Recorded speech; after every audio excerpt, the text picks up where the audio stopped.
Hello दोस्तों, आप सभी का स्वागत है सुमित टॉक्स में। और बहुत सारे कमेंट्स थे कि एमटीएस के बारे में कि हम कैसे पढ़ें, एमटीएस के बारे में स्ट्रेटजी बताओ कि हमें थोड़ा सा गाइडेंस चाहिए।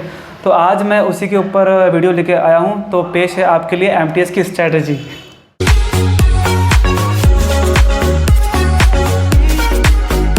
एमटीएस की स्ट्रैटेजी हम शेयर करने से पहले हम जानते हैं एमटीएस का जो अभी एग्ज़ाम होगा उसके बारे में कुछ बेसिक चीज़ें, जैसे कि जो एग्ज़ाम की डेट है वो अभी जुलाई है, जो कि टेंटेटिव है। ये भी चेंज हो सकती है, लेकिन अभी ये जुलाई 2022 के अंदर होना इसके चांसेस हैं होने के। और इसके अंदर जो आपके एज होती है वो 18 से 25 और 18 से 27, ये दो कैटेगरी में होता है। दो कट ऑफ इसकी निकलती है।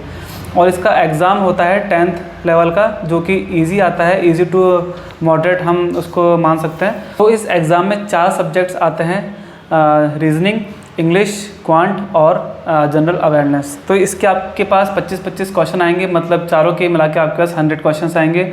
और हर एक क्वेश्चन के मार्किंग होगी 1 मार्क्स, और उसके आपके नेगेटिव मार्किंग होगी 1/4, यानी 0.25 मार्क्स आपके कटेंगे अगर आपका क्वेश्चन गलत हुआ तो अगर आपको पेपर क्लियर करना है एमटीएस का, तो उसके लिए सबसे जो मेन चीज़ है वो है आपका ऑनलाइन टेस्ट। आपको टेस्ट देने हैं और ऑनलाइन ही देने हैं, ऑफलाइन नहीं देना, ताकि आपके पास टाइम की भी फाउंडेशन हो और आप उस टाइम लिमिट में करने की कोशिश करें।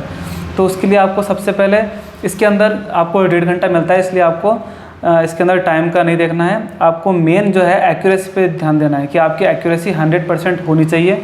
और जो आपके वीक पॉइंट्स हैं वो ऑनलाइन टेस्ट में आप उसको इम्प्रूव करिए।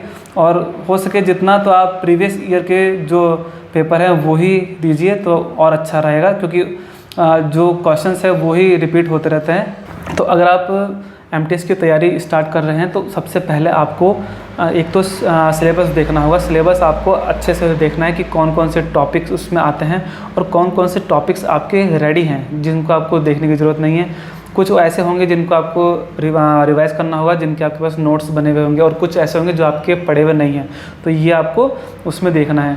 और जो आपको रिवाइज़ करने के हैं वो आप रिवाइज़ कर सकते हैं। जिनको आपको पढ़ने की ज़रूरत नहीं है तो वो आप ना भी पढ़िए, और जो बच रहे हैं उनको आप जो ईजी टॉपिक है वो आप पहले लीजिए, उनको करिए, ताकि जितना ज़्यादा सिलेबस हो जाए उतना अच्छा है। तो जो ईजी है और जो जल्दी हो सकते हैं उन टॉपिक को आप कंप्लीट कीजिए, और उसके बाद आप फुल टेस्ट दीजिए।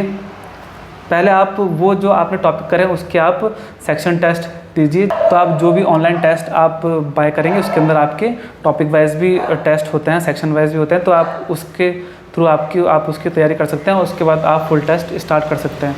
और जो भी तैयारी कर रहे हैं आप ऑनलाइन टेस्ट सीरीज़ तो आपको लेना ही चाहिए, मैंडेटरी है, क्योंकि वही आपके प्रैक्टिस कराएगा। क्योंकि एसएससी के कोई भी एग्ज़ाम में आपको सिर्फ जो प्रीवियस ईयर क्वेश्चंस हैं और ऑनलाइन टेस्ट का जो एक्सपीरियंस है वही आपको चाहिए।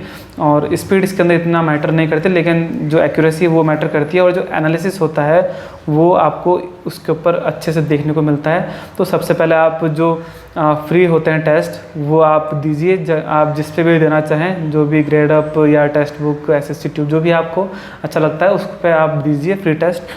फ्री टेस्ट सब पे देने के बाद आप देखिए कि किसका एनालिसिस अच्छा है या किसका आपको थोड़ा अच्छा लग रहा है टेस्ट। थोड़ा मतलब टेस्ट भी अच्छा होना चाहिए, ऐसा नहीं कि उसमें सारे इजी क्वेश्चंस आ गए।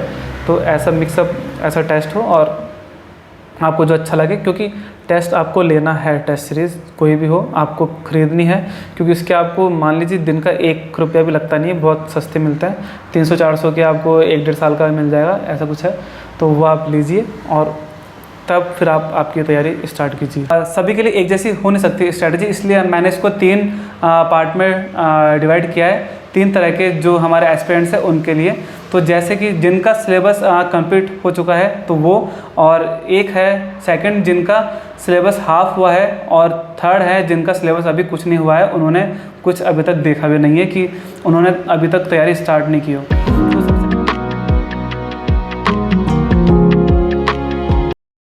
तो सबसे पहले हम बात करेंगे कि जिनका सिलेबस कंप्लीट है। अगर आपका सिलेबस कंप्लीट है तो आपको रिवीजन पे ध्यान देना होगा कि आपको कम से कम 2-3 बार उसको रिवाइज़ करना है जो भी आपने पढ़ा है, क्योंकि आपके पास उसके नोट्स होंगे। अगर आपने पढ़ाई किए तो आपके पास उसके नोट्स होंगे, और नोट्स अगर आपने अच्छे से बनाए तो आपको रिवीजन करने में कोई उसमें तकलीफ़ आएगी नहीं। तो और रिवीजन जल्दी होता है अगर आपने पढ़ा हुआ है, और आप जितने बार करेंगे, अब जैसे अगर आप फर्स्ट टाइम कर रहे हैं तो थोड़ा उसमें टाइम लग सकता है, सेकंड टाइम कम लगेगा, फिर उसके बाद में धीरे धीरे वो टाइम कम होता जाएगा। तो आपको उसके अंदर रिवीजन करना है, आप जितनी बार भी कर पाएँ, लेकिन कम से कम आपको 2-3 बार तो करना है। उसके अलावा आपको टेस्ट देने हैं, टेस्ट आपको डेली देना है, और कम से कम 1 टेस्ट तो आपको देना है। और कुछ टाइम बाद में आपको 2 करने हैं टेस्ट, जब आपके पास और कुछ पढ़ने को ना हो तो आप उसमें फिर आप उसमें 2 दीजिए टेस्ट। और टेस्ट आप जब भी दें तो 1 घंटे का एमटीएस के अंदर आपको 1.5 घंटा मिलता है। तो इसके अंदर आपकी स्पीड मैटर नहीं करती जितना कि आपकी एक्यूरेसी और आपकी नॉलेज मैटर करती है। तो आपको हमेशा एक्यूरेसी पे इसमें ध्यान देना है।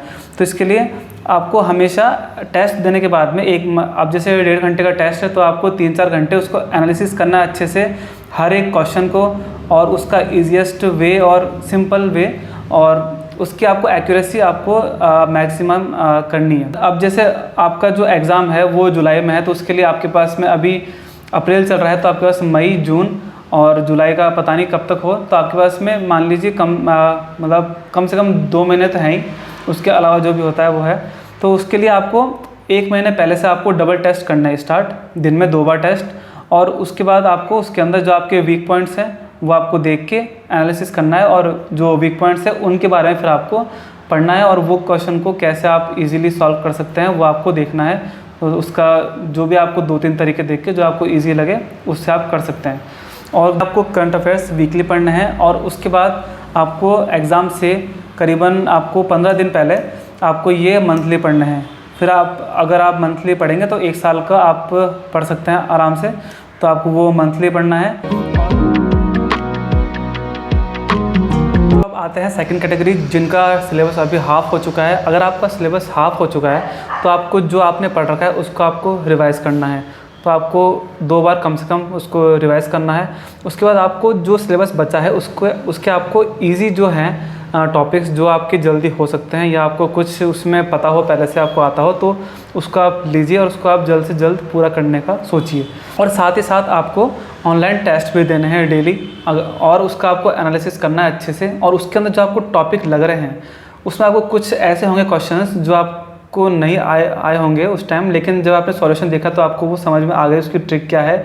अगर वो मैथ का है और अगर वो रीजनिंग का है, इंग्लिश का, तो आपको उसकी ट्रिक समझ में आ गई होगी और उसको आप कर लेंगे। नेक्स्ट टाइम अगर वैसा क्वेश्चन आता है तो आप उसको करने में हो जाएंगे एलिजिबल। लेकिन अगर वो क्वेश्चन अगर ऐसा है कि वो आपके समझ में नहीं आएगा तो उसका आप टॉपिक पढ़ सकते हैं। तो इसलिए आपका जो हाफ सिलेबस हो गया वो हो गया अलग, कि वो आपका परफेक्ट हो चुका है। अब जो एग्ज़ाम में जो उसमें आ रहा है टेस्ट में, उसमें से कुछ टॉपिक ऐसे हैं जो आपको बिना पढ़े ही आपको प्रैक्टिस के साथ में हो जाएंगे, और कुछ टॉपिक जो बचेंगे कि जो आपको जो टेस्ट के थ्रू नहीं हो पा रहे, वो आप पढ़ के उसको आप इम्प्रूव कर सकते हैं। तो उससे आपको जो ऑनलाइन टेस्ट है उसके एनालिसिस से आपके जो वीक पॉइंट्स है वो आपको पता चलेंगे, उससे आप उनको इम्प्रूव कर सकते हैं। और आपको वीकली करंट अफेयर्स पढ़ना है, और जब तक एग्ज़ाम आता है नज़दीक तब तक आप ये फॉलो करते रहिए।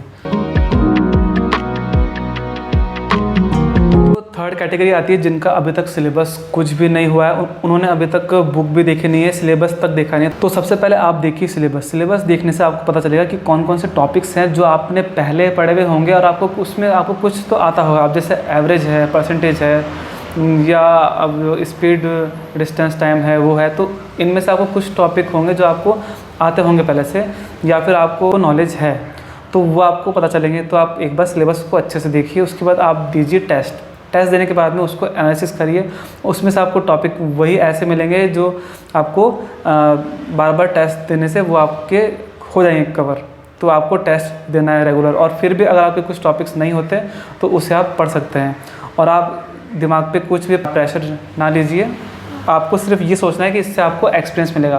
क्योंकि अगर आपका सिलेबस बिल्कुल भी नहीं हुआ है, इसका मतलब ये है कि आप फर्स्ट टाइम अटेम्प्ट कर रहे हैं, तो आपको सिर्फ एक्सपीरियंस लेना है इससे कि एग्ज़ाम कैसा होता है, एग्ज़ाम में क्या क्या होता है, क्या क्या प्रिपरेशन करनी पड़ती है, माहौल कैसा होता है। ऑनलाइन अगर आप टेस्ट पहली बार दे रहे हैं तो आपको पूरा उसका होगा कि क्वेश्चंस कहाँ आते हैं, कैसे आते हैं, उसको आप टिक कर सकते हैं, मार्क कर सकते हैं, जो भी है तो उसको आप देख सकते हैं और उसका एक्सपीरियंस ले सकते हैं। तो ये है, तो आप हो भी सकता है कि आप पास हो जाएँ, लेकिन आपको ऑनलाइन टेस्ट देना है और आपको प्रिपरेशन वैसी करनी है कि आपको ज़्यादा सिलेबस ना पढ़ना पड़े, उसके ऊपर आप टाइम, क्योंकि आपको स्मार्ट स्टडी करनी है। आपको ये नहीं कि आप सिलेबस कंप्लीट करने के चक्कर में आपका कुछ भी ना हो पाए।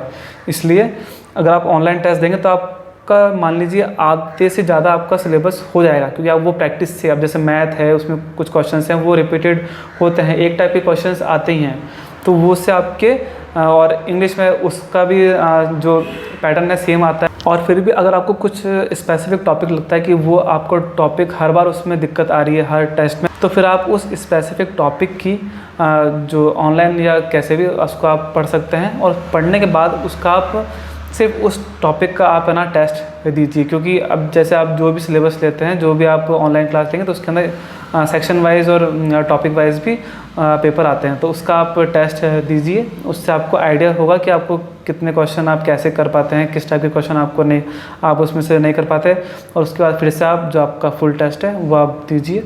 तो ऐसे आपको वो टॉपिक आपका अच्छा हो जाएगा। जब आप टेस्ट दे रहे हैं लगातार और उसके बाद आपके पास कम टाइम बच रहा है, तो आप लास्ट के जो 10 दिन बाकी हैं, 10 दिन में आपको करना है स्टार्ट। उस टाइम आप रिवीजन कर दीजिए, बिल्कुल बंद, आपको रिवीजन नहीं करना है।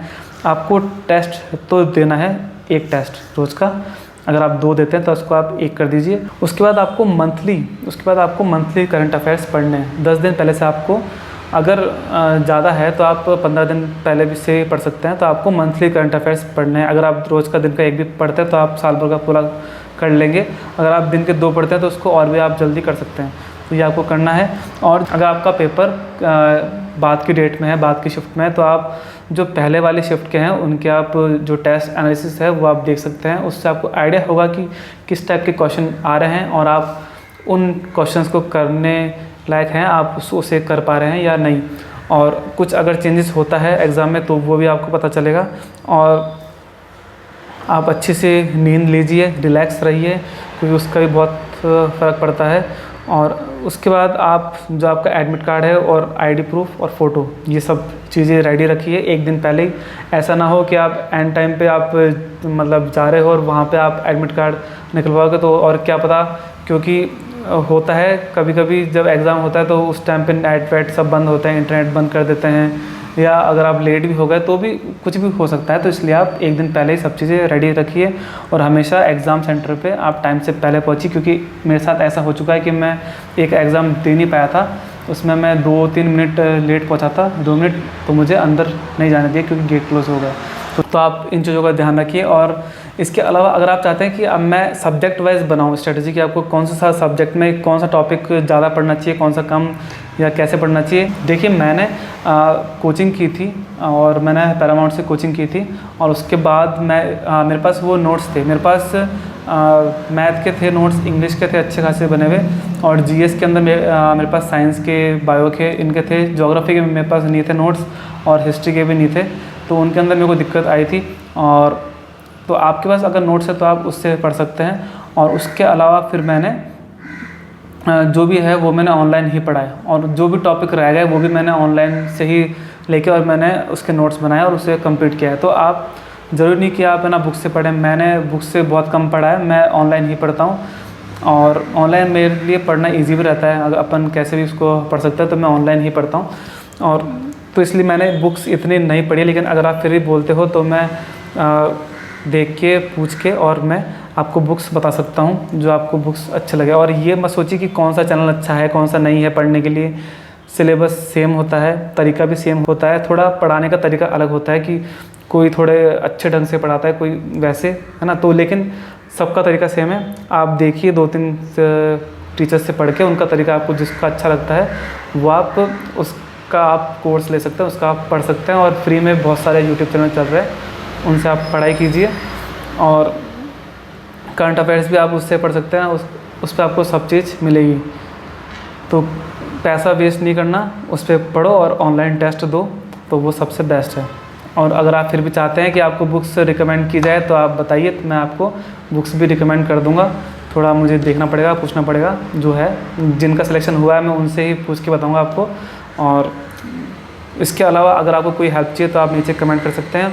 तो ये तो था पूरा ओवरव्यू कि आप कैसे आप पढ़ सकते हैं, पूरा आप किस हिसाब से अपना शेड्यूल बैठा सकते हैं। लेकिन अब नेक्स्ट वीडियो में ऐसा बना सकता हूँ कि जिसके अंदर आपको सब्जेक्ट वाइज आपको मैं बताऊँ कि कौन से सब्जेक्ट में किसका वेटेज ज़्यादा आता है, कौन से क्वेश्चंस ज़्यादा आते हैं एग्ज़ाम में, तो आप उसको ही आप पढ़ें और किस टाइप के क्वेश्चंस आते हैं और आपको कैसे उसको पढ़ना चाहिए, तो वो मैं आपको बता सकता हूँ। तो उसके ऊपर मैं नेक्स्ट वीडियो बना सकता हूँ। दोस्तों जाते जाते एक मोटिवेशनल कोट जिसे मैं हमेशा फॉलो करते हुए आया हूँ कि ज़िंदगी ने मुझे हमेशा यही सिखाया है, मेहनत करो रुको मत, हालात कैसे भी हो कभी किसी के आगे झुको मत।